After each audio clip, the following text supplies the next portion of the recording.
Number 1، بیوی کے لیے لازم ہے کہ اپنے خاوند کا حکم مانے، اپنے شوہر کی خدمت کرے اور شوہر کی اجازت کے بغیر گھر میں کسی کو داخل نہ کرے، شوہر کی موجودگی میں اس کی اجازت کے بغیر نفلی روزے نہ رکھے۔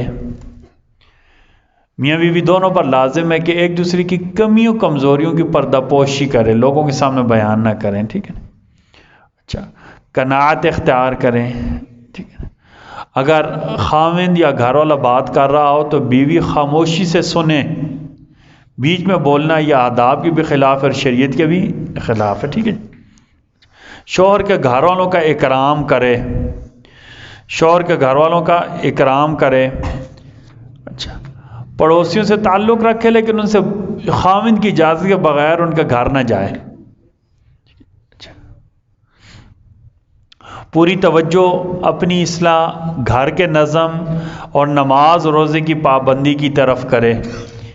بیوی کے لیے لازم ہے اپنے گھر کو کیسا میں نے بنانا ہے، کیسا سنوارنا ہے، ٹھیک ہے نا، کھانے پینے کا بندوبست کرنا، مہمان نوازی مہمانداری کا بندوبست کرنا، گھر والوں کا خیال رکھنا، ٹھیک ہے، اور نماز روزے جو فرائض ان کی پابندی کرنا، اس کی طرف پوری توجہ رکھیں، ٹھیک ہے۔ اچھا، میاں بیوی کی جو خاص باتیں ہیں وہ ایک دوسرے کے سامنے ذکر نہ کرے، وہ کسی سے ذکر نہ کرے، ٹھیک ہے نا۔ قرآن میں کہا ہن لباس لکم وانتم لباس لہم، تم دونوں ایک دوسرے کا پردہ ہو، ٹھیک ہے۔ شوہر گھر سے نکلے تو دروازے تک چھوڑنے جائے، دروازے تک چھوڑنے جائے۔ سیدنا عمر کی ایک اہلیہ تھی، ان کے بارے میں آتا ہے کہ سیدنا عمر جب نماز کے لیے جاتے تھے تو وہ انہیں دروازے تک چھوڑنے کے لیے آتی تھیں،